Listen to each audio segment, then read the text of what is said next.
Então, eu trabalho com o professor Jaci aqui na Unisul. Há 2 anos a gente trabalha nesse projeto de extensão chamado Revitalizando Culturas. E há 25 anos ele trabalha com os guaranis.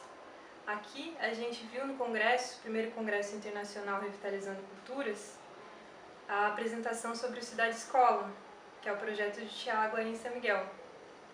E ele foi muito aclamado aqui. E além disso, eu participei também em São Miguel Arcanjo, quando eu voltei de férias, do projeto e pude perceber a importância do projeto.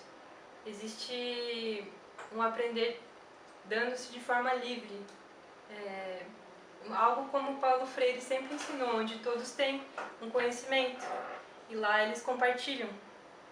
Existem vários projetos dentro do Cidade Escola, né? Como o horto, né? A construção lá do viveiro, que todas as crianças participam, aprendem a plantar alimentos orgânicos.